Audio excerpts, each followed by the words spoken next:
So we're talking about 130 years of safe use testing of this technology to heal the body. All types of, cardiovascular, neurological, gastrointestinal, everything under the sun. In light therapy, we're using red or near-infrared light to heal damaged and degenerate cells and to reoptimize function of healthy cells. We can promote this effect in every cell of the body by using this very particular wavelength band. Give us top 3 benefits of this therapy. Well, sauna therapy reduces your risk of dying of all things. It also stimulates production of cellular melatonin. And so I discovered this when I had some health problems. So how does this electrical light differ from like a regular red light? Is there any contraindication? But when did it first come out that they were going to make incandescent light bulbs illegal? This actually dates back to... Welcome to The Flow with Kelly Kennedy. I am your host from True Wellness Global, and we talk about all things fascia, lymph, oxygen, water, and energy. And we have an in-person guest, which I never get to do. I'm very excited about. Brian Richards from Sauna Space, who's going to talk all about light. He is a beautiful light being that I was blessed meeting at Dr. John Laurens's at the Psychedelic 2.0. Yeah. And it was one of those like, where have you been? Why have we never met in this space? How did I not know about this? How did I not know about you? And I trust divine timing. So now is the time. And so he is here this week to receive some therapy. And I was like, well, we've got to do a podcast, because when he turned his Sauna Space light on for me, his Photon generator, correct? I literally was like, don't ever turn it off. It feels like the sun. And you all know how much I love the sun and how healing it is. So yeah, that's welcome. Thank you. That's me in a nutshell. Yeah. Well, more than that, I'm sure. But tell us how, first of all, what is this? If you're listening, stop listening. Please go watch, because there's a lot of fun things you're going to see today. You're going to want to see, not just hear, because he's got some tools that are going to educate you scientifically why and how this works. Yeah, this is my baby here. We're holding in literally the smallest of the products we offer in our product catalog that are all based on the electric light bath. So tell us about that for those that don't know. Yeah, so in the earlier part of the 20th century, there was this cohort of scientists who were exploring the use of electric light bulbs for healing. And there were many of them. There was Dr. John Harvey Kellogg, who was kind of the electric light bath guy, but there was Dr. Gadiali, an Indian doctor who came to America and did all this amazing work. He had the spectrochrome therapy device that he had, which was essentially an electric light bulb with different color filters in the visible light spectrum they put in front of it, and you shine it on a certain area of the body for a certain malady. There was Babbitt, there were others. This was all around the same time as Tesla, and this is before the rise of the AMA and the FDA. And this is when there were spas all across America for cancer treatment, and you would go, to a spa and sit in the spring waters for a week and get various different types of healing. And so this is kind of the magical era of medicine that's not the modern medical doctor type of medicine. It's the natural doctor type of medicine that was really completely squashed with the rise of the dominance of medical care as coming from medical doctors. So all those spas went away, chiropractic went away until they sued for it and won in court in like the 70s. And all this incredible science and clinical research and demonstration of the use of the electric light bulb for healing. So this particular product is a modernization of Dr. John Harvey Kellogg's Photophore. It was a handheld electric light bulb healing device. He basically invented this right after light bulbs were invented. So we're talking 1887, light bulbs get invented. 1891, Dr. Kellogg sees this. He's like, oh my God, let's make a sauna out of it. There's something special about it. So he tested it on over 50,000 chronically ill patients in the first decade of the 20th century. 200,000 documented sauna sessions. Getting 50,000 people now to be part of an experiment. I know. And he had all of them, right? He had all types of, they called them invalids back in the day. Right. All types of, cardiovascular, neurological, gastrointestinal, everything under the sun. So he documents all this in this book called Light Therapeutics. It was published in 1910. You can read it online. You can buy it on Amazon. It's a beautiful treatise on the use of the electric light bulb for sauna. He did some other things too, like he made an arc light bath. He was into vibration therapy. He's more well known for some of the more controversial things that he recommended. Like his brother, for example, developed Kellogg's Corn Flakes. Right. They thought that out of control male libido was a societal problem, and boy have they achieved they like totally crushed that, right? So that was his brother. So he's kind of notorious in some sectors, but this work that he did stands as this monument of work and all clinically documented. And so we're talking about 130 years of safe use testing of this technology to heal the body in both what we understand nowadays as light therapy and also heat therapy, sauna therapy. And so I discovered this when I had some health problems. So I had what I would call adrenal fatigue. I was lethargic. I had acne. I had insomnia and other things. It wasn't like overwhelming my life, but it was frustrating for me because this was at the end of my college career. I was like, why should I have any of these problems? And my mom actually recommended sauna.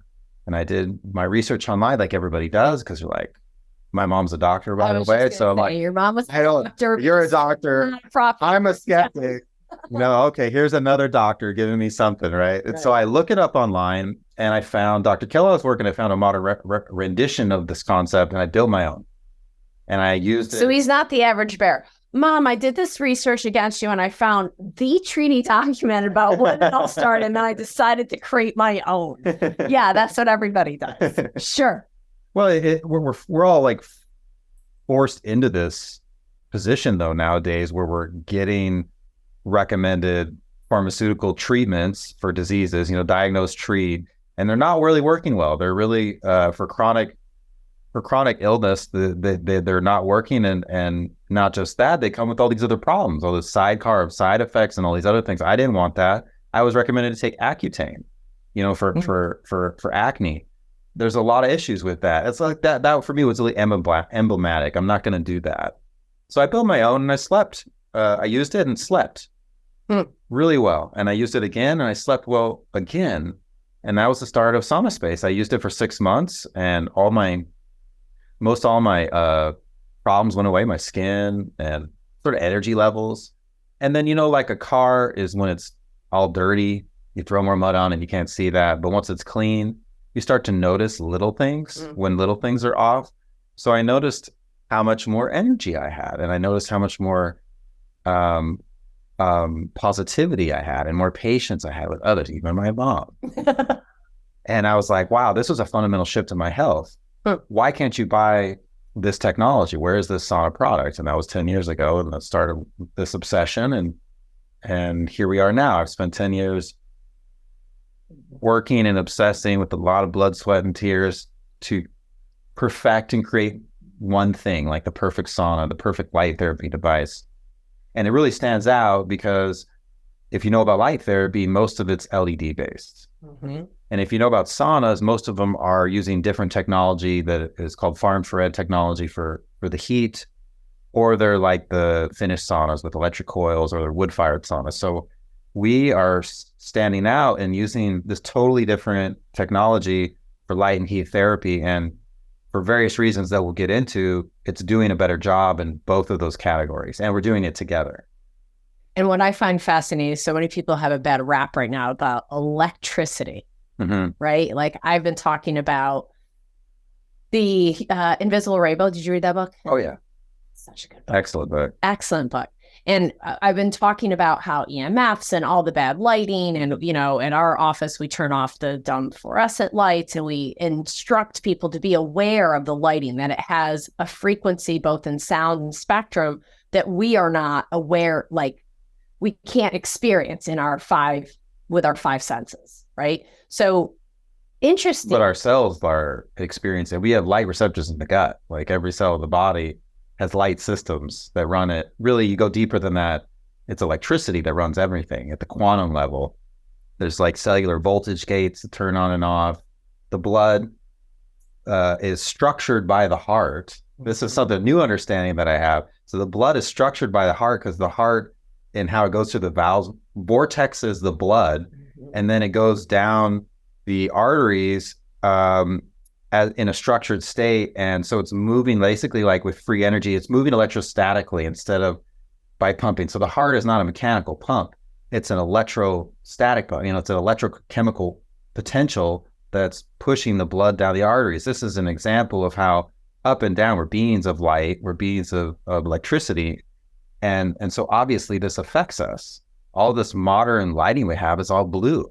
Fluorescent lighting, LED lighting, it's all blue. And we'll show you here in a second. And what's so bad about blue lighting? Well, everybody talks about it. We wear blue blockers. We got the blue blockers on our screens. Why is it so bad? It's a good question. And it has to do with the frequency of blue light. Blue light is very high frequency. It's very high energy. If you look at it on the electromagnetic spectrum, it's right next to ultraviolet light. So it's not quite ionizing, but in the blue blocker world, it's called high energy visible light. So it causes free radical formation and oxidative stress. It's stressing us out all the time. And our only natural experience with blue light is from the sun. And within the spectrum. Right. And so the sun, let's talk about that. The sun is a full spectrum light source, just like this. They're both incandescent. I feel like I'm next to a fireplace right now, by the way. It's so cozy. It's like cozy.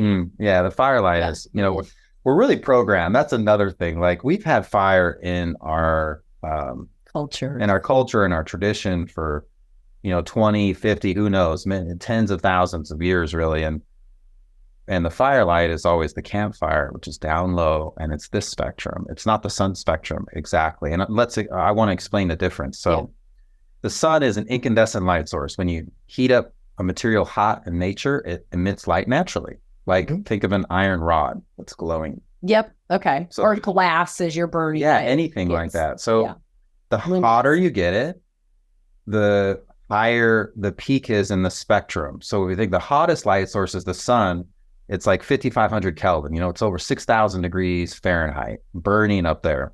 So it emits this full spectrum emission of light. That's this bell curve that peaks in the visible light range, and it has this long tail in the infrared, and it's emitting all of those wavelengths at the same time. That's what full spectrum light is. The difference between that and this bulb is this is about half the temperature. It's like 2,500 Kelvin or so. So that spectrum, instead of being this bell curve like this, it gets a little lower, and the peak of it shifts into infrared. So it's a lower hump. And if we talk about like the campfire, it's even lower, and the candles like this, and that iron rod is like even lower down here. It's peaking at a lower and longer and longer wavelength. It's peaking deeper and deeper into infrared. Okay. So back to the sun. The sun peaking in the visible light spectrum means there's a substantial amount of blue light and ultraviolet light. So you're getting what are essentially killer wavelengths from the sun all the time. We do have some evolutionary adaptation to ultraviolet light. So UVB promotes the production of vitamin D. So at the same time, though, there's no question that it's killer wavelengths. Ionizing radiation, which is what ultraviolet light does, is mutagenic. It breaks up our DNA and causes mutations. And blue light, kind of more slowly through free radical production, does the same thing. It's damaging us all the time. But when we're getting that blue light, remember the full spectrum, we're getting all of this infrared. Within infrared, there's this magical band that's the high energy infrared called near infrared. Mm-hmm. So it's right next to red light on the spectrum. So there's ultraviolet light, Roy G. Biv backwards, so violet going into green, yellow, orange, red, and then you don't see it anymore. It's called near infrared. it's in that near infrared band that most of the power of the sun is what we absorb. So 70% of the wattage we absorb from the sun is in the near infrared band. And that's because it penetrates so deeply into the body. And it's no coincidence, right? So 70% of the power we absorb from the sun every day, if we're out there, is in the near infrared band. And the near infrared band also contains two things. It contains, it overlaps the mitochondrial absorption wavelength of the cytochrome C. So light therapy is called photobiomodulation, light controlling biology. Has many names down in the market. It's called red light therapy. It's called LLT in the literature, low-level light therapy or low-level laser therapy. It's all describing the same thing. So in light therapy, we're using red or near-infrared light to heal damaged and degenerate cells and to re-optimize function of healthy cells. And since we have mitochondria in every cell of the body, we can promote this effect in every cell of the body by using this very particular wavelength band, red light and near-infrared light. In fact, all cells of the body have it except red blood cells. So the mechanism is because the mitochondria, the little powerhouse of the cell, has an enzyme on it called the cytochrome C. It's part of the electron transport chain.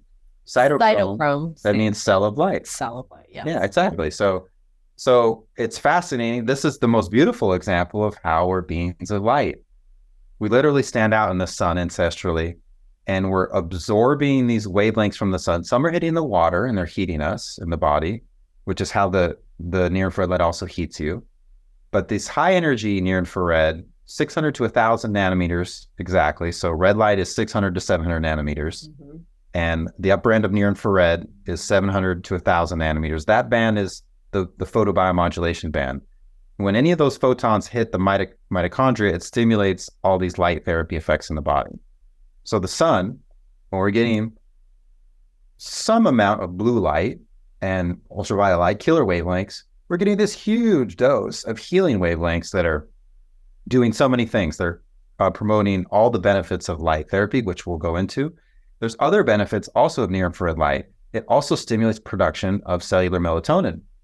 So this is really interesting. You'll like this. So it used to be thought that most of the melatonin, the sleep hormone, it's also the body's number one antioxidant. It was thought that most of it was produced through blue light exposure to the pineal gland during the day. And then after dark, the sun sets and the blue light signal ends, and the pineal gland releases into the blood and the brain clock, like the melatonin, and it starts kind of the sleep cycle. It starts getting you ready for bed. It turns out that 94% of the body's melatonin is actually made cellularly, and it's made through the stimulus of near-infrared light. So what a beautiful system. The ultraviolet and blue light is coming in and causing damage. And the near-infrared light is coming in and healing the damage. Right there, healing at the same time. And a small amount of damage and a lot of healing. Way more healing than damage. So that's what you get from the sun. And where we started with this is blue light, right? So indoors, we have LEDs and fluorescent light bulbs that of only a blue light spectrum. Actually, let me show you that. Yeah. This is this cool tool. So indoors, we're getting no near-infrared light, no healing wavelengths, no photobiomodulation at all. And we're getting a dramatically increased dose of the killer wavelengths, the blue light, all day long. So it's no wonder that we're stressed out. Think of that hospital light, how toxic it is.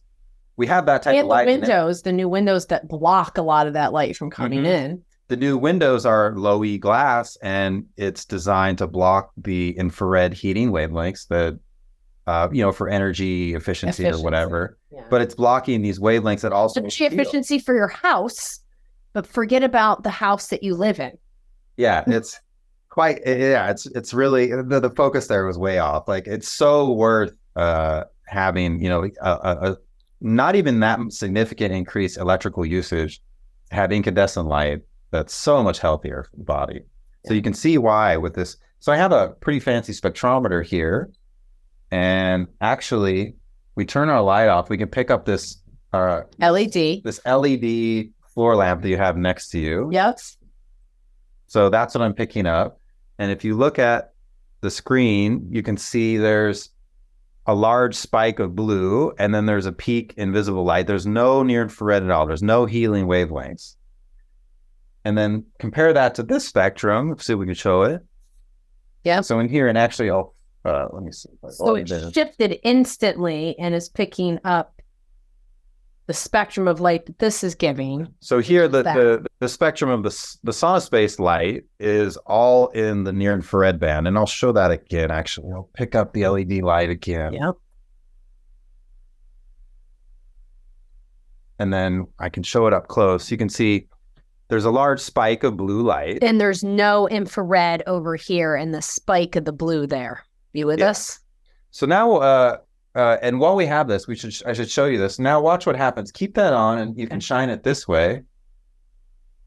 And now go to the live mode. So we're very bright here. And you can see that from the screen. Yep. And then I'll turn this light on and watch what happens to the spectrum. Oh. So it'll start growing, and then you can see the blue light spike diminishes. Yep. To very small. So what's happening here is this is canceling out the blue light stress. So that's another really cool thing that these products do. And you know, all of medicine and all of healing is just trying to replicate nature, right? Yeah. And we've gotten so far away from our nature. We live in, what does my husband call it? He says we're all house. He's got some term for it. I'll think about it tonight. But it's like we're housebound. Like we just basically, we're prisoners to our own homes that we've created. And we want to be housed. We want to live in these beautiful houses. But we've got to start to understand that that's also killing this house, this biofield that's full of photons and sonans and all the sound and light that really is all we are, and getting us to have affinity for the things that are in nature and bringing those things into our home, because I always say self-care over healthcare. And it's not like it blocks the blue light, right? Or it cancels it out because the spectrum is so big. Yeah, it's just overwhelming it. And it's also filling in the gaps between the pulses, because most LED and fluorescent light flickers because it's powered by alternating current. So the phase change that happens every second with alternating current causes a fractional power loss. And so the LED is kind of like strobing. Right. And we know that flickering light, strobing light, imagine putting a strobing light in front of someone, it becomes very toxic. This is doing that to a lesser degree all day long around you. So this light is filling in those gaps. And just, you said it beautifully, this is taking the natural spectrum we have outdoors and bringing it indoors. Yeah. And that's what you're absolutely right. What this body, this what'd you call it? A meat suit? A meat suit. Yeah. Yeah. That's what I call this meat suit. It's programmed to an environment that existed really thousands of years ago, but particularly in the last 100 years with the advent of electricity, and the living indoors and having a temperature controlled environment and having this weird indoor lighting now that's totally unnatural, and all the toxic light. Those are all. Then the Wi-Fi signals. And then add in the EMF that's stressing us out, and add in that we're not eating the type of food that we used to eat. And the dirty electricity, that's all the alternative currents running through everybody's, in new construction every 3 feet. You got to have it. Yeah, there's different aspects of non-native man-made EMF that are damaging to us, but all that adds up along with the increased toxic load we are exposed to create this tidal wave, of health issues that we have nowadays. But the solution is to look and see, how do I recreate that ancestral environment? And here, this is a really cool way you can do it indoors just by plugging it in. Yeah, it's amazing. And it feels amazing. And I am selling pitch point here for, honestly, it's such a beautiful price point for a client to use this in their home, or at a desk in an office. They're what, $600 or something? Yeah, about that. So, for $600, your family can enjoy this beautiful light. And I want to go back to the culture of fire and how we've gotten away from the fire and the beautiful flicker that creates and the harmony that creates, and how we have gotten away as a culture from fire. And we had a fire pit at our house. We moved from a year ago. My husband gave it to me as a wedding gift, was a fire pit, because he knows how much I love to stare at fire.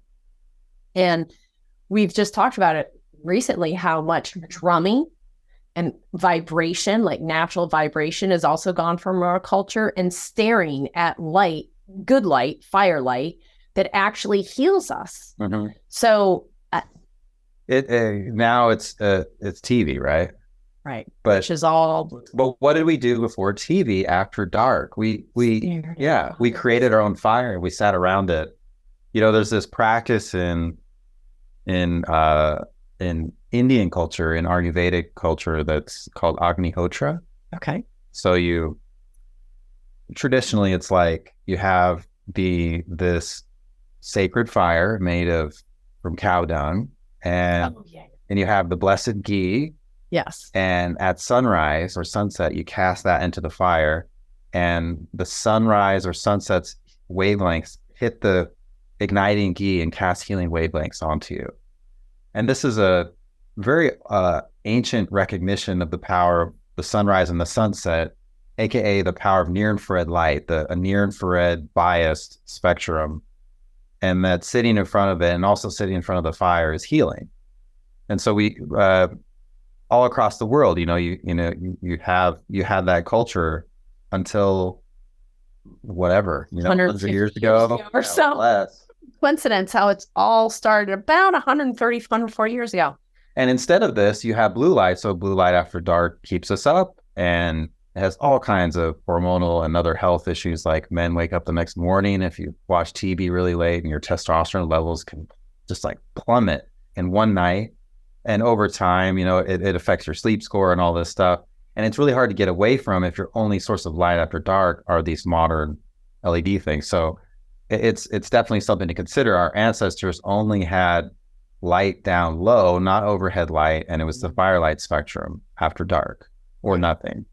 So how does this electrical light differ from like a regular red light, like LED light? I mean, we talked about it a little bit, but I really want you to why does this it's incandescent. So the light emitting technology ultimately is where we find the answer. This is incandescent light. So in an incandescent light bulb, there's a filament inside that you can see in the middle. And I don't know if you can see on the camera, but it's a piece of metal from an element called tungsten. It's a metal, and it's glowing. It's heated up to thousands of degrees, and it's glowing.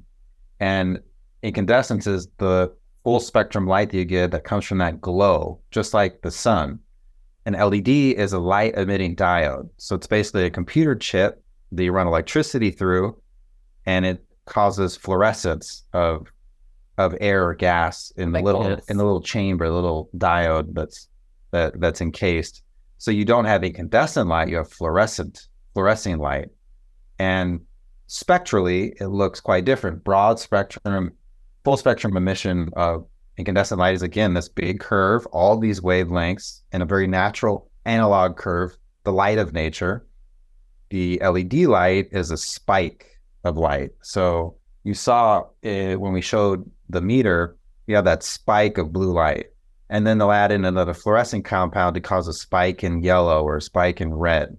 So if we compare this to LED light therapy products, you have a big spike at 660 nanometer. It's a lot of light that's only like 1 to 10 wavelengths wide. It's really tight. It's this big, it's a very fractionated light. It's almost like vitamin C powder, whereas this is like the orange. Gotcha. It's a very digital looking light. So it's a large concentration of light in 1 or 2 wavelengths. And even the near infrared LED panels that they have are just one spike at 830 nanometers. What we're doing with Sauna Space is we're giving you all of this light across this broad spectrum of mitochondrial absorption. And we're also recognizing too that our experience with the sun is an experience of an alliance of light and heat. There was never this thing also where we got just red light or just one little wavelength of near infrared. Whenever we experienced full spectrum light, it always was the wavelengths I've talked about thus far, 600 to 1,000 nanometers, that are stimulating healing in these systems in the body, and the deeply penetrating heating wavelengths of near infrared that start at 1,000 nanometers. The water begins to absorb light at 980 nanometers. So that's the first overtone of water.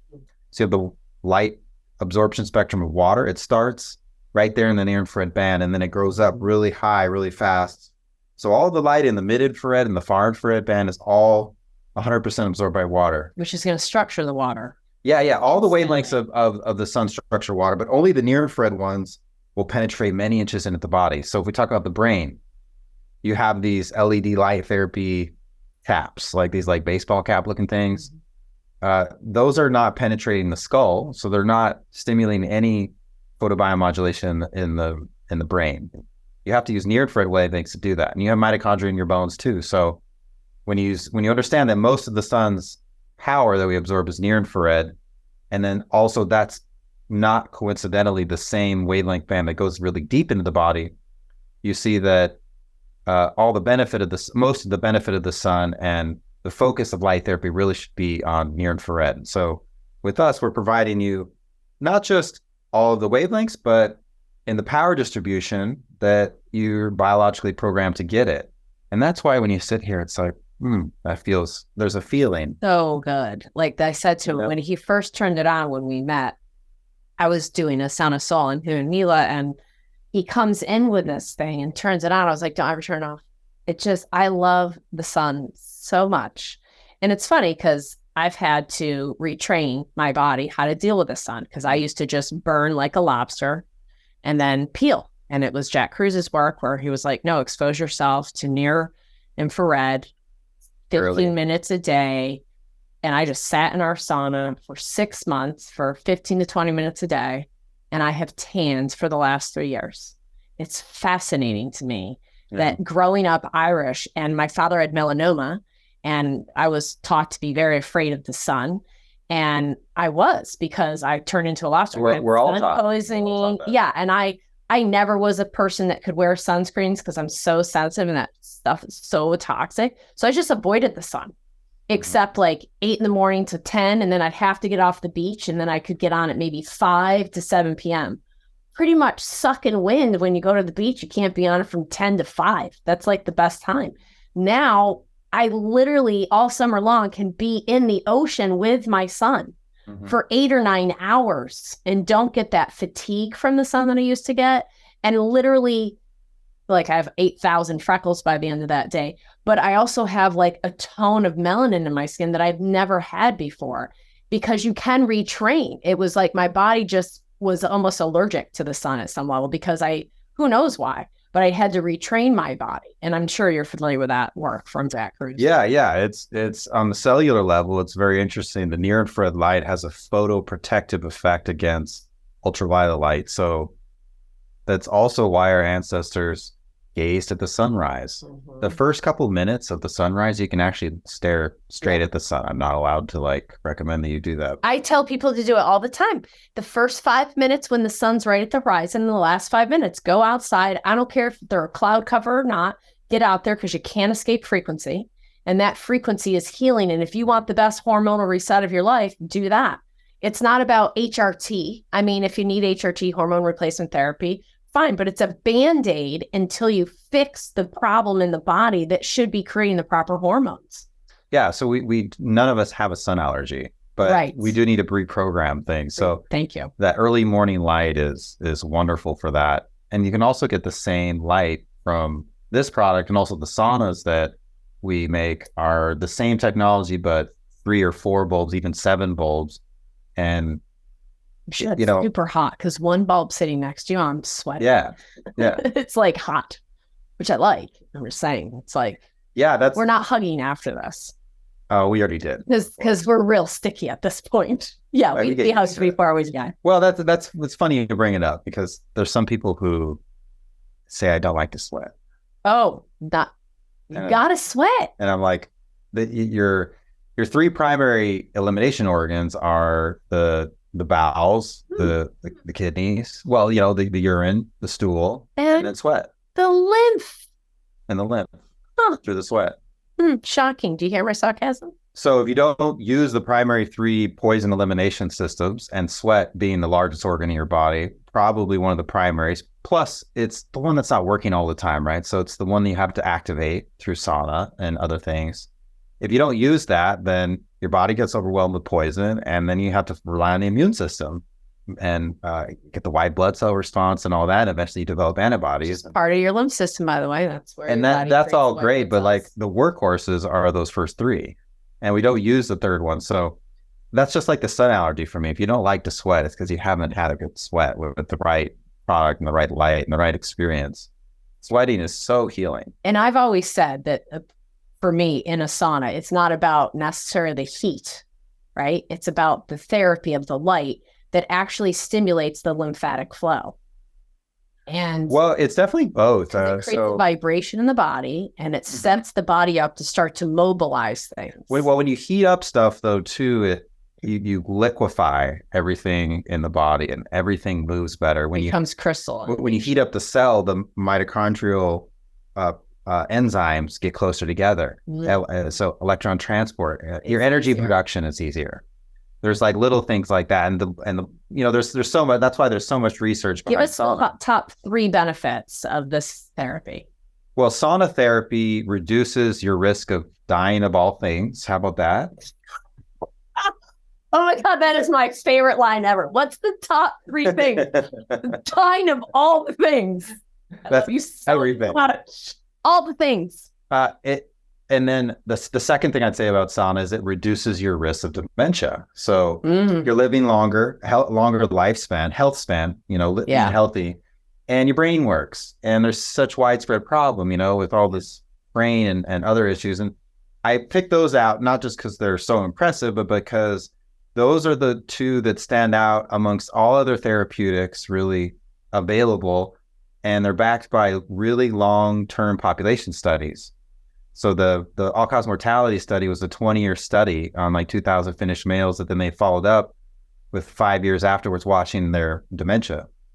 And they found the same outcomes. Essentially, they found that if you use sauna 1 day a week versus no sauna, it reduces your risk between 30 and 40%, your risk of dying of all things. And they were looking at cardiovascular disease and heart attacks. And then they followed the same population for 5 more years. Oh, I should say also, they also had a control, one of the test groups did sauna 3 days a week. Okay. Versus 1 day a week. Yeah, this is Finland, 2,000 males, 20 years, published in 2015, the Laukanen study. Okay. So the guys that used sauna 3 days a week had another like 30 to 40% reduction in their all-cause mortality.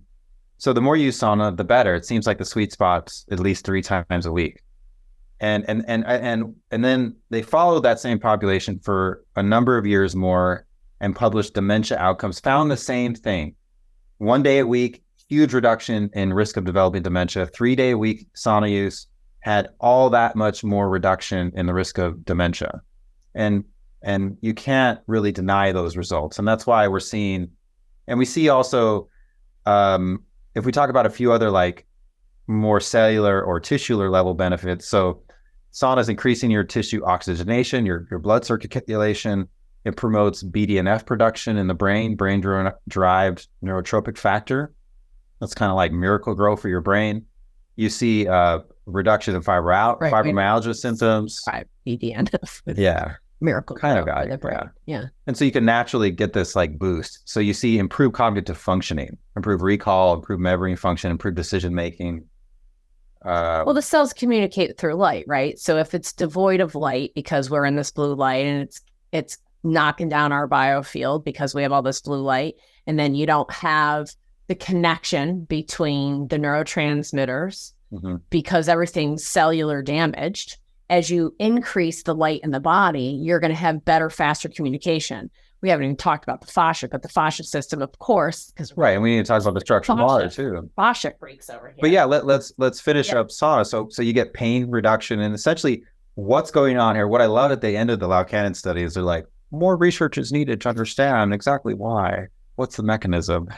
And it's obvious that you're cleaning poisons out of the body. Disharmony in the internal environment is causing all the disease that we have. So it's not shocking that you purify the body and you fix its functioning through the sauna, not even talking about the light, just even if we're talking about traditional saunas, and you get all these amazing results in all these different disease categories. I should also say that sauna is not just purifying you. So sauna is purifying you by heating up your cell, and amongst other things at the cell level, it's producing heat shock proteins. Heat shock proteins help make cellular detox more efficient. So that's the purification, the detox. But heat shock proteins also correct protein function. They fix misfolded proteins. They actually go out and they refold a protein and make it work better. So you see people who have reduced insulin resistance, for example, through heat therapy. There's a very interesting study on that. The heat shock proteins going out of the cell, basically, and refolding the insulin receptor protein that's hanging off the cell and improving insulin sensitivity. So there's this reoptimization effect in sauna that is purely from the effect of sustained heat to the body. And when you do sauna, you want to sweat out a pound of water and raise core temperature 3 degrees. And you're doing what's been clinically observed in the studies. And you can do that with any sauna. Just when you use near infrared light, like in the sauna space, you don't have to preheat it. You get in there in 25 minutes, like you're sweating like crazy and you're done. And that's all on the sauna side. But as you keep saying, like light, there's this whole other stack therapy in here that's this light therapy, this photobiomodulation. And that's doing, collectively it's healing and it's correcting and not reoptimized cellular function, but it does so many things at the cellular and quantum level that are so fascinating. There's so many systems in the body that use near infrared light. The mitochondria communicates with the nucleus with near infrared wavelengths. I didn't know that. There's like all these little like cellular things going on that are involving near infrared light and the melatonin and the other things. Like near infrared light will hit the skull and cause mesenchymal stem cell release that then goes into the brain, and also being photobiomodulation helps break up amyloid plaque.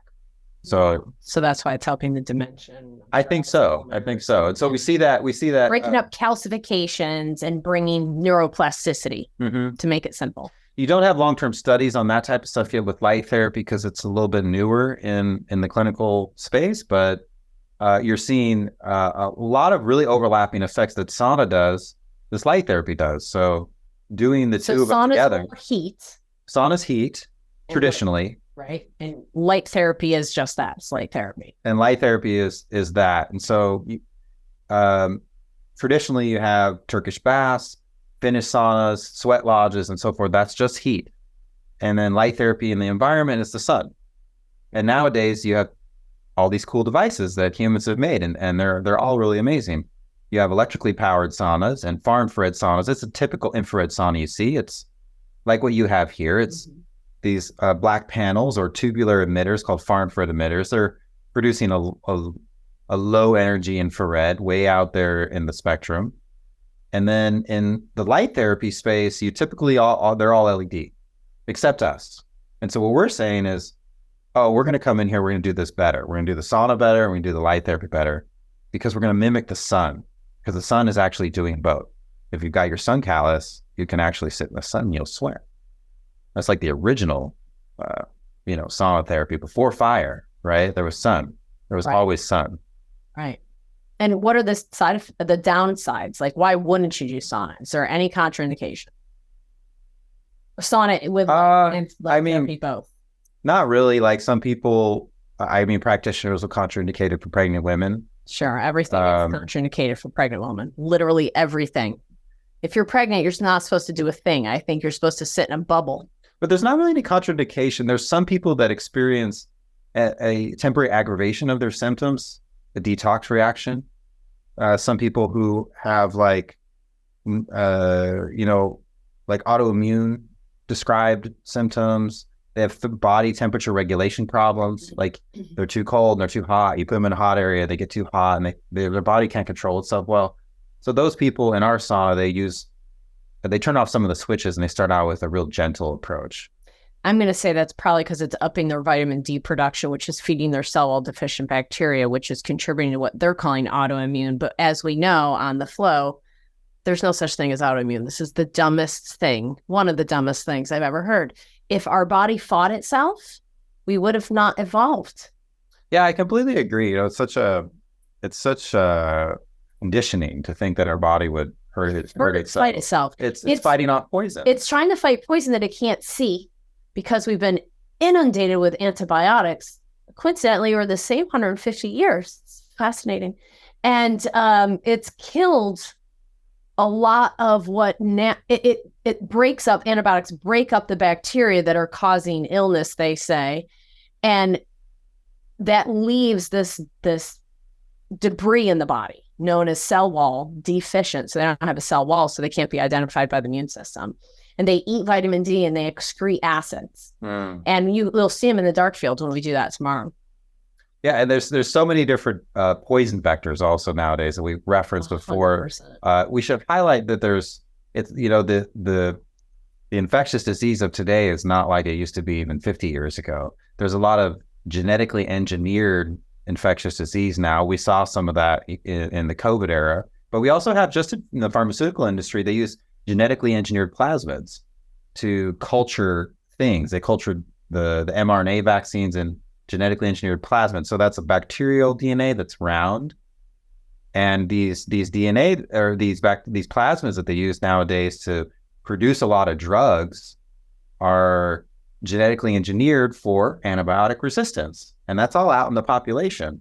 And they're genetically engineered for other things to be more resilient. Some of them have genetic engineering to shut down the hydrogen peroxide production of the cell, which is a basic immune response, right? So we have some vicious pathogens nowadays that we didn't have to deal with before. And all of that on top of the heavy metal exposure and the petrochemical exposures and these other effects that you're talking about where our systems are broken down, they can't deal with anything. That's what's causing all the disease. Yeah. And yet we can heal because as a young gentleman who figured this out, how many people would you say you've influenced in a positive way with your life? Well, I have tens of, over 20,000 customers directly. It's amazing. And all of those are just the buyers. There's all of their family members and their loved ones that use. You're really truly spreading light, literally, and helping people replenish the light that's in their body that is the thing that heals so that they have enough resource because we've been living in these homes and in buildings basically and not outside enough, not in our nature enough so that we can actually recreate that with, modern day technology for ancient wisdom. Yeah, it's not all bad. All modern tech's not bad. Exactly. It's brought us a lot of comfort and I want to live in my home, by the way, just for sake of I'm not a camper. I'm not a glamour plant. What is that called? Glamping. I don't like that either. I like my cozy home. Yeah, I do too. We just need to be discerning and careful because we can thrive. We can thrive. Conscious. We can have our cake and eat it too, really. Yeah, absolutely. Flexitarian statement if I ever heard one. I love it. So there's really the one thing I was going to mention is lymphedema. A lot of people mention that if you're a lymphedema, and I'm not a lymphedema therapist, I'm just a lymph queen. But if you have a lot of lymphedema, a lot of people are like, oh, I shouldn't have heat. And I do not find that same experience with lymphedema. I find that heat, when used at the proper sequence, actually can heat up the core that can shift a lot of the coldness out of their body, which is the stagnancy of the lymphatic fluid creates all this coldness in the body.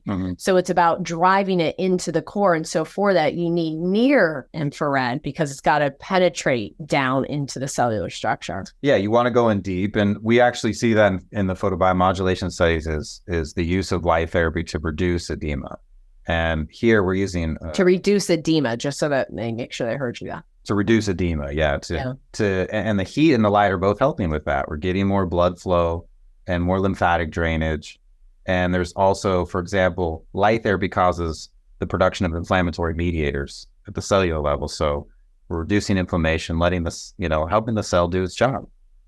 So it's a win-win-win-win. There's really no downsides. How about kids, animals? Yeah, well, small children need to be supervised in their use of it, but yes, with supervision, they can absolutely use it. Anyone pretty much of any age can use this. With kids, we say like 1 minute per year of age is a very precautionary approach, and you can determine for yourself, what's best for you. Once kids reach puberty, they can basically use it like an adult would use it. And that's more using it like, oh, I want to help my gut for 10 minutes versus having it in the room just shining in a corner. Yeah. So I was referring to the sauna there with okay. That. You want to be precautionary with all that. But with this, this is used 2 ways. So it's used for spot therapy, 1 to 1.5 to 4 feet away from the exposed body part. If we use it on the head or the throat, we'll do it 10 minutes per hour. You can do that 10 times a day. Use it any other part of the body, you can use it for like half an hour and just move, and you can move it around. So use it here and then use it on your feet. You can use it all day long, sort of by on and off using it for spot therapy. That's the first use. It's classically used. It's called single lamp therapy, and used to be in chiropractic schools, actually. It's a recommended therapeutic.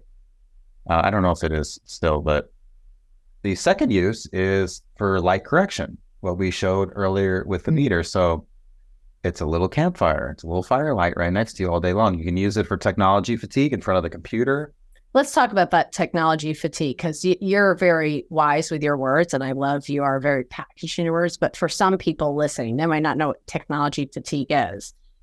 Well, when you feel stressed out when you sit in front of the computer for more than half an hour or an hour, and you get stressed out, you get lethargic, some people get headaches, and they get irritated, or people get depressed. That's because of all the blue light, and the flickering light is stressing you out, like we talked about before. That's called screen fatigue. It's called technology fatigue.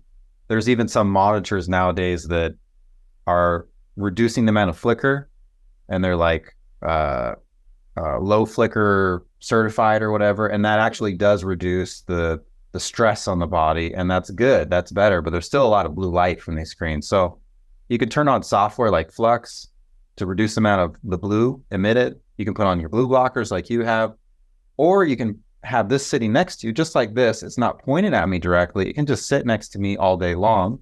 And it basically cancels out the blue light, like we showed earlier, cancels out the blue light from the screen and the flickering light effect. So when you're sitting in front of it, your body doesn't perceive the stress from the screen and the technology that it normally would. So you don't get fatigued like that. So that's what we call it, technology fatigue. That's why we need one at my house for Silas, because that kid, I love him so much. He just won't wear his blue blockers. He loves,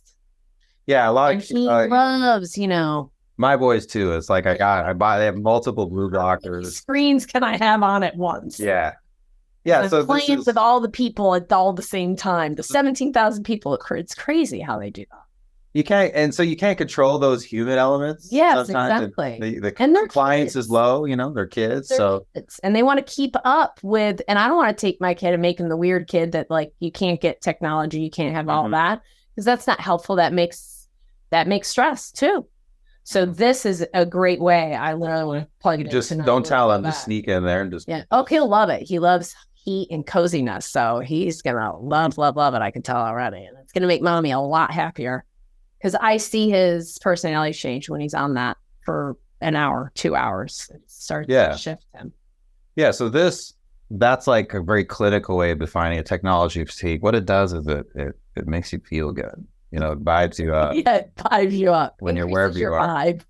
And it's a very grounding light too. I should say that for those of you out there that are attuned into the energetics of things, it's a very grounding, settling light. It's for those of you who are like high energy and like really frenetic or anxious or things like that. This really sends you out, gets you into that parasympathetic relaxation mode that you're looking for. You want that after dark. You're done working, you're done doing things, and your body, your nervous system is still like boom, boom, boom, boom, boom, boom. Mm-hmm. So this is lovely for people that work at a desk all day. Mm-hmm. He's got a really cool thing that should tell him about the thing for the desk. That's such the back of it has over. Made it so easy for us that are not handyman-ish. So right here there are what are called VESA arm attachments. So you can mount this to any monitor arm. And we we kind of kit this really cool one. It has a power cord on it and a quick clamp, so you can pop your Photon on and off of it. But this is compatible with any TV or monitor arm that's out there. You know, there's tons of them out there. And when you have it clamped to your desk, it's off your desk. It's pro setup. Yeah. And what I do is if you don't have it, you can just put it on the desk next to you. But if you do have that, you can have it like right there, and it's canceling out the perfectly the light from the screens and the overhead lighting. So this like really optimal desk work setup for all of us that work at the computer a lot to make money. It's just a part of modern life. Well, and they all know I didn't really get on a computer much at all before 2020. And from 2020 to 2021, all of a sudden I was like creating podcasts, and I was doing summits, and I was doing all these interviews, and I was on this thing constantly. And I was learning, I was taking all these classes to learn about how to work in the virtual world, because I was totally beyond me. And all my fascia, it was like I was back 25 years ago. All of a sudden I was like, I get up from the chair, I'm like, what's wrong? I can't walk. My hip is killing me. And I wanted to throw this freaking computer out the window. But it made me do a deep dive into fascia over the last 3 years.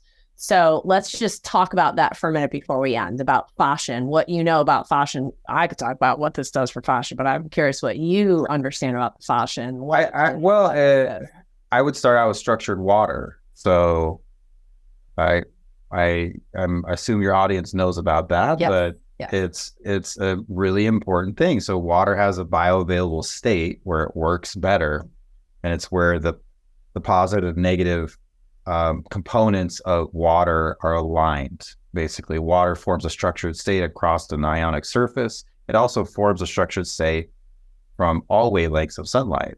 But which wavelengths are going in deep? The near infrared.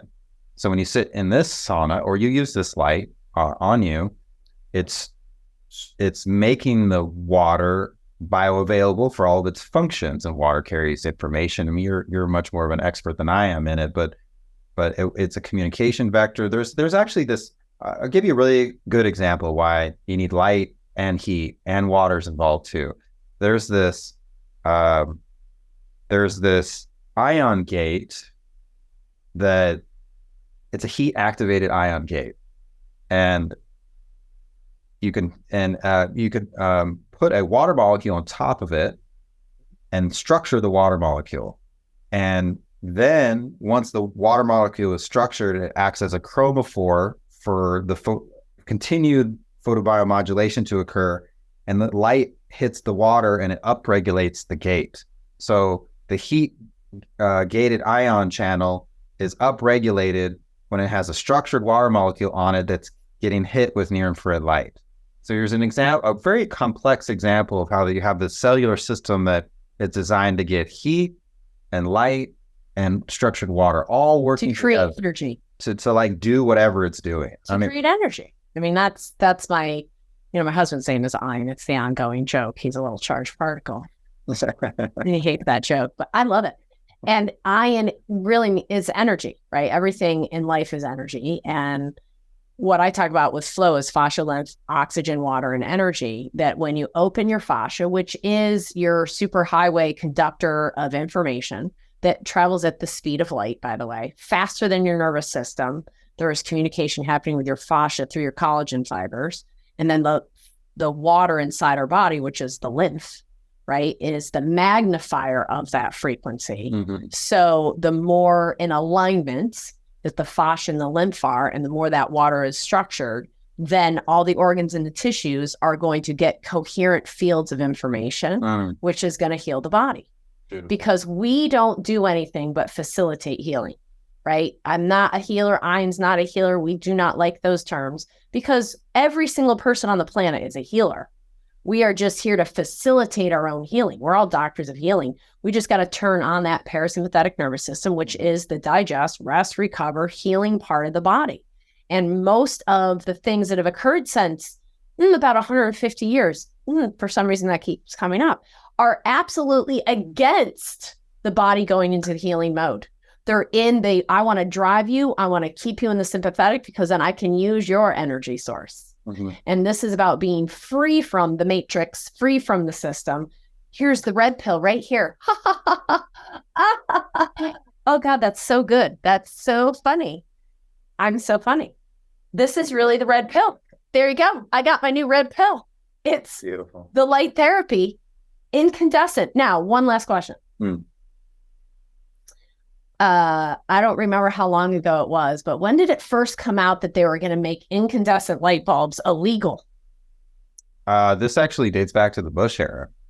Because I just remember us buying a shit ton of incandescent light bulbs because we knew then how bad that was. Then it happened again about 10 years ago, maybe. No, it was longer than that. Like 15 years They ago. didn't outlaw anything. They did a sneaky thing, and they said, we're just going to increase the energy efficiency standards. The curly Q light bulbs. The electrical consumption standards. And they slowly did that incrementally over the last, about 15 years now, to the point at which the standard is so high that the allowable incandescent bulbs for regular use, just for general lighting purposes, are extremely low wattage. Where not too long ago, you get the really cool 50, 100, 150 watt 3-stage bulbs, and we all grew up with that were awesome. So you could still get them, but they're basically trying to outlaw it in this backdoor way of making it energy efficient. Yeah. The difference with this is that this is a specialty bulb. So that's not a part of that regulation. The regulation is all about, they're regulating like the ceiling fans now, and everything is like for these minute, like fractional, like $5 of annual savings. They have a regulation in place for ceiling fan motors, things like that are ridiculous. But all that is driven towards the reason they, is for reduced electrical consumption. But as we know, it's been such a blow to health and to humanity to get rid of incandescence. So specialty bulbs are exempt from that, like refrigerator bulbs and stove bulbs and infrared bulbs, blue light bulbs and things like that. I feel like a lizard right now. These feel much like the lizard lights that when I worked at a pet store that we had. They're very similar to those. Yeah. Because I used to use that as like when clients were really lacking resources. I would say, just go get like a red light from your pet store and put it on your body and start healing your body. Yeah, so it's funny that they still allow those to be purchased for lizards, but not for humans. But we're all beings of light. We're like little lizards. We are, but smarter ones, maybe. Yeah, some of us. Some of us are real lizards, actually. Yeah, that's a whole nother podcast and a whole nother story. And then what did you do that's so special with this cage that the light bulb is? That really is my last. Yeah, this is essentially the product of 10 years of purpose-driven design. So that is quite the sentence. That's who he is. Yeah. 10 years of purpose-driven design. So this is one product. We have our sauna panels and our saunas, and even the stool itself is this really beautiful thing that you sit on. It's all natural. It's all handmade in Missouri, in the U.S. The intentional design behind the light panels, we want it to be natural. We want it to be beautiful. We use this basswood. It's the lowest, has the lowest wood oil content of any wood. So it's the best for saunas and panels and stuff. And it's really beautiful. So it doesn't dry out. But there's a lot of hidden features here. So the whole thing is electromagnetically shielded, not just the power cord, all the wiring inside. And this cage right here is actually functioning as a Faraday cage. So it's grounded. And what that does is it traps the 60 hertz voltage coming off the filament, where if this didn't have this shielding, you'd be under voltage stress from this electric light bulb, which actually, they didn't understand back in Kellogg's day. So that was, right. I took this concept and really drove deep into how to make this optimal and safe and ideal for human use. And it's also the bulb inside. So this is the regular heat lamp that you used to be able to get, at the hardware store is essentially the original incandescent technology that hasn't changed much in 100 years. I basically took that concept and I redesigned the filament to basically run hotter. And so the bulbs that we use was a 4-year development process to to make it emit more light therapy and more heat. So this emits 2 to 4 times the irradiance, so the milliwatts per centimeter squared of light therapy, of that light therapy band, as opposed to a similar regular heat lamp of equal wattage. So that's also like behind, like, how can we make this the best possible? And that's the whole Photon here. And you see that really in the sauna has like so many different cool features too. It's portable, it's lightweight, it's all organic. It has a grounding mat in it that you sit in. There's an upgraded sauna called the Faraday that features a silver lining, literally, that you sit in. And that's blocking out all the EMFs from coming in. So you go in there, you're in a pre-technology space where, wow, your healing is just so amazing. It's like a temple of healing. It really is. Created, yeah. That's what Dr. Shafter and I talk about all the time, is we want temples that people just walk in and they get healed just by walking in the space, because it's regenerating that with light and sound and vibration. And it really is a healing temple. You go in there, there's no blue light, no flickering light. There's kind of a deadening of the sound too that occurs. And then there's a deadening of the EMF signal. So it's very quiet to the senses inside. And there's only one stimulus, and that's this firelight spectrum. So you go in there and it doesn't look to be 3 hours. Right? No, the sauna is 25 minutes. There's no preheating. Most saunas, you preheat it a long time. You stay in there an hour. With our regular sauna, it's about 25-minute session. With our super sauna, we call it, where you add in another 3 bulb panel. So it's 7 bulbs. It's for the sauna enthusiast. Reduces the session time to like 14 minutes. Sauna enthusiast, I love it. Like, it's not for everybody, but if you have no time, kind of optimized, and you can do sauna 3 days a week for 45-minute investment pool. Total. That's and improve all the reasons you and. What was the terminology used? Like all the causes of death are not eliminated. Yeah, reduce your risk of dying. Reduce the risk of all the things that you could die from. Yeah. Reduce the risk of all the things. It's beautiful. Yeah, it's true. It's very, very well studied in the literature. It comes down to, how am I going to do this at home, and what technology am I going to use at home? So I've made it really portable and lightweight. You can store it away for the summer if you need to. Anybody can set it up.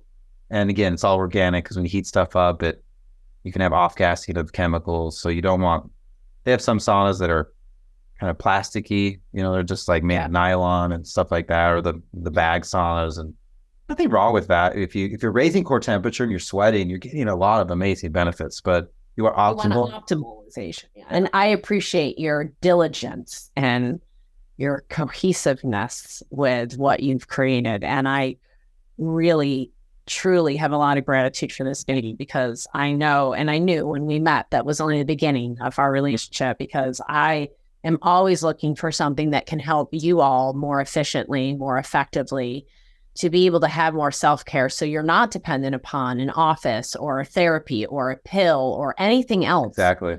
Because this is about, you're going to be living this life for a long time, if we have anything to do with it.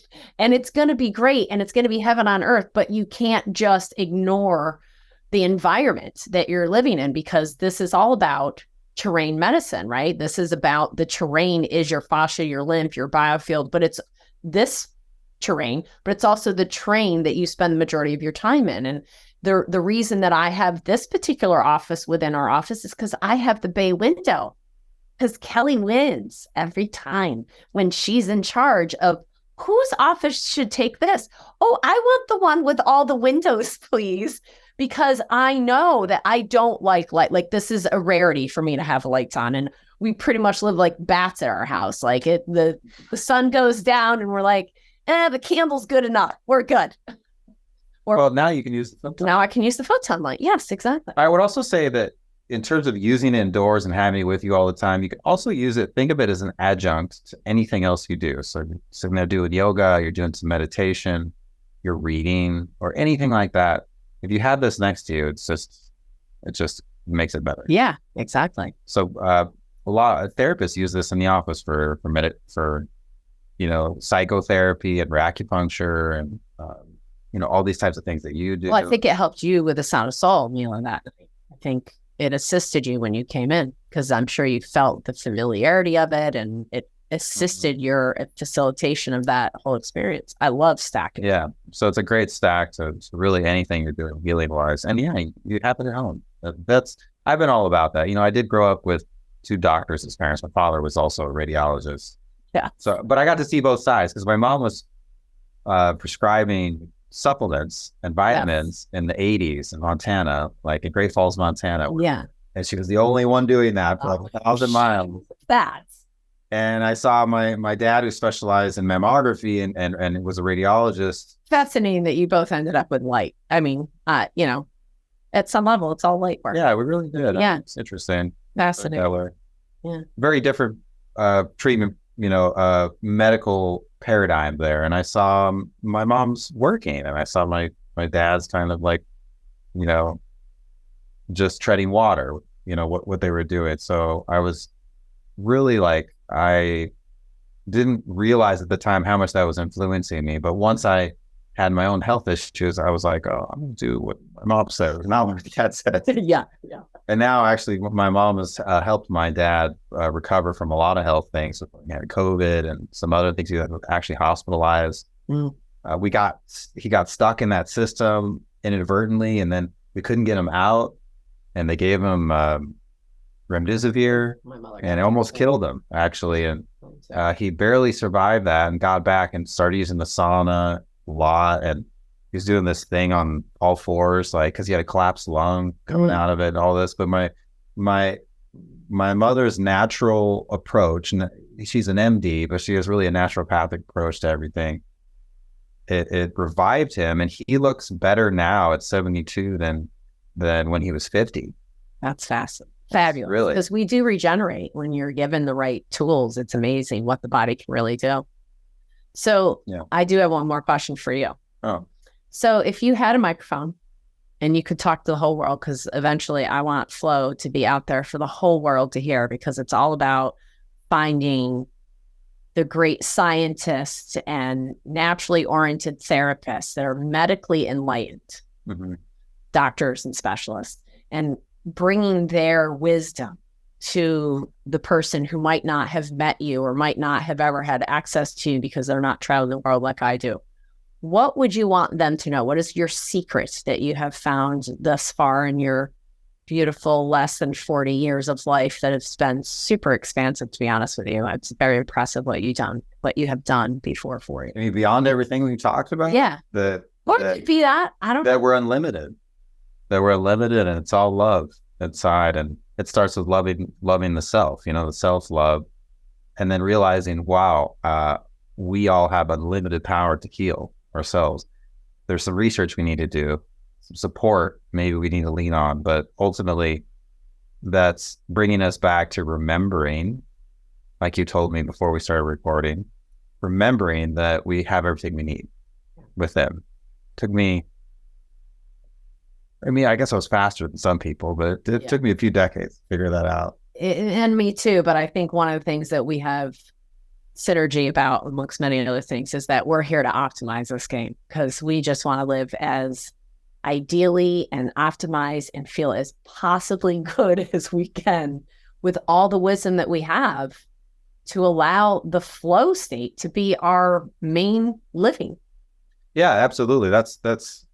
And that's something that I would also say, like, I spend time on my self-care every day and every week. And then I have... just brush your teeth and take a shower and call it a day. And that's self-care. Or a bath. Don't forget a bath. I love baths. But I'm like, it's so funny to me that I've recently just had that awareness, like, it's really simple self-care. Brush your teeth, take a shower, go to the doctor once a year, go to the eye doctor once a year, go to the dentist once a year. And I wasn't women can take baths. Yeah. That's what I'm told. Baths. Yeah, I was in a period where I realized in my whole adult life I hadn't taken a bath. Oh, wow. Like, I was so like helping others and saving everybody else and fixing everything around you. And then I came back into an awareness of needing to take care of myself. And once I did that, I got stronger. Now I'm more able to take care of everybody else. And I spend a lot of time on self-care because I love being not just healthy, but optimal, really high functioning, and really in the flow state, because that's when you're really, truly productive. It's not it's not from drinking coffee, and like getting jacked up. It's maintaining this calm, centered state of being yourself, not being anyone else, where the real magic happens. Well, we all have a beautiful gift of light inside of us. And you have done an amazing job of sharing that light truly in every way with the world. Thank you. And thank you for what you created. And thank you all for sticking with us through this whole podcast, because I know that this informed you in a way that maybe you haven't been informed about light before. So go turn your light on and increase your vibe. That's what I want to say. Thank you all so much for listening. If this resonated with you, please do share this with your friends, share this with your family, and share your light with everyone, because we've all been waiting for it. Mostly you have. We love you. Love you, Brian. Thank you. Thank you, Callie.